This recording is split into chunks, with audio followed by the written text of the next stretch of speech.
ఇక్కడ కొంత నాయకులు చేతిలో కొంతమంది అధికారులు ఒక కీలుబొమ్మగా మారి ఇలా వాస్తవానికి 2008, 9, 7లో వైఎస్ రాజశేఖర రెడ్డి గారి ప్రభుత్వం, కాంగ్రెస్ ప్రభుత్వం, అప్పుడు 2009, 2007 ఇది ఎన్ఓసి ఇచ్చిండ్రు ఆర్డీఓ గారు.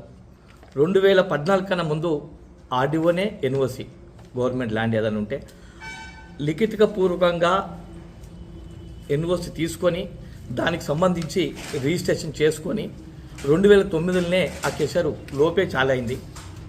2007, 8, 9 కాంగ్రెస్ ప్రభుత్వం ఉందని చెప్పి రాష్ట్ర వ్యాప్తంగా అందరికీ తెలుసు. రాజశేఖర రెడ్డి ఉన్నట్టు మరి ఇవాళ ఒక కేటీఆర్ అనుచరుడు, ఒక బీఆర్ఎస్ నాయకుడు అండదండలతోటే ఈ కేసీఆర్ నడిపించిండు. ఒక పాల్తు డాక్యుమెంట్ సృష్టించి పెట్టినట్టు ఒక చిత్రీకరించి ఎఫ్ఐఆర్లో పొందుపరిచి, అంటే దీని అర్థం ఏంటిది? ఖచ్చితంగా కక్షపూరితంగా మన కేటీఆర్ గారు మాట్లాడిండు. ఈ అనుచరులు లాంటి వాళ్ళు ఉన్నారు, ఒక్కొక్కరు లోపలి పంపితే సైలెన్స్ అవుతుంది ఇక్కడ టీఆర్ఎస్ అని అనుకుంటున్నారు. ఏనాడు ఒకళ్ళు పంపినంత మాత్రాన ఇంకోళ్ళని పంపినంత మాత్రాన కాదు.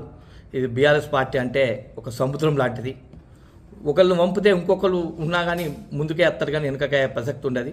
కాబట్టి కక్షపూరిత రాజకీయాలు గతంలో 10 సంవత్సరాలు రాజకీయాలు చేసినారు కేటీఆర్ గారు, కేసీఆర్ గారు. ఏ ఒక పోలీస్ సిబ్బందికి కానీ, ఒక ఎస్పీకి కానీ, డిఎస్పీలకు కానీ వ్యక్తిగతంగా ఈడు నా ఓడు తప్పు చేసినా శిక్షించవలసిందే మా పార్టీకి చెందినవారు అని స్వయంగా ఎన్నో సందర్భాల్లో మాట్లాడంగా చూసినా కానీ ఇట్లాంటి కక్షగట్టి అధికారుల దగ్గర కూకుండి ఇవాళ వీళ్ళ జైలుకు పంపాలి, వీళ్ళని విడిచిపెట్టాలి, వీళ్ళని పట్టుకోవాలని చెప్పి రాజకీయం మేము ఇన్ని రోజులు చూడలేదు. ఇప్పుడే చూడడం జరుగుతుంది. గిట్ల సూతుంటుందా రాజకీయం? ఈ కాంగ్రెస్ పాలన గిట్ల సూతుంటుందా అని చెప్పి మొన్న ఇదివరకే పత్రికాదారుల తెలియజేయడం జరిగింది. కానీ వాస్తవానికి నిన్న రోజున చూస్తుంటే ఒక సినిమా మాదిరిగా రాత్రి ఎఫ్ఐఆర్లు చేసుడు, తెల్లార వరకు మనిషిని మబ్బుల పట్టుకొచ్చుడు. ఆయన ఏమన్నా అంతా కూడా అసలు ఏమన్నా మర్డర్ చేసిండా? ఆ మనిషి ఏమన్నా పారిపోయేటోడా? కనీసం ఛాయ్ తాగుదామన్నా కానీ ఇంటికి అత్త అన్నా కానీ ఇప్పేయకుండా ఒక సిబ్బందిని పంపించి 3 రాళ్ళకు పంపించి ఇలా సోదాలు చేపించి ఇలా రిమైండ్ చేయడం జరిగింది. ఎందుకంటే నిన్నటి బట్టి చూస్తుంటే ఇది మొన్నటికి మొన్న ప్రజాపాలన మాది, టీఆర్ఎస్ పాలన లెక్క కాదు, మాది ప్రజాపాలన అని చెప్పిన రేవంత్ రెడ్డి గారు మొన్నటి రోజున నువ్వు వెమ్మలావిడకి వస్తుంటే ఎట్లయినా మనం అరెస్టు చేస్తారని చెప్పి మేము అభివృద్ధి పనులకు వస్తుండు కాబట్టి మేము ఎలాంటి అడ్డుకోము అని చెప్పి మా పత్రికా ధరాల మేమే తెలియజేయడం జరిగింది. అయినా కానీ 4 గంటలకు 5 గంటలకు వచ్చి మా నాయకులను అరెస్టు చేసి నువ్వు లోపల ఉంచినావంటే నీది ప్రజాపాలన అని ఎట్లా అంటారో దీన్ని బట్టి అర్థమవుతుంది.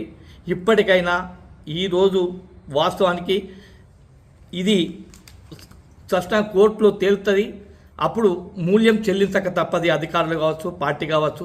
సిరిసిల్ల పట్టణ ప్రజలందరికీ తెలుసు అది కేటీఆర్ ఉన్నప్పుడు కాదు, కేసీఆర్ 2007, 9లో కావాలని ఇవాళ కేటీఆర్ను అనుసరులని చెప్పి బదనాం చేసుకుంటూ, కేటీఆర్ను బదనాం చేసుకుంటూ మీరు రాజకీయం చేస్తున్నారు.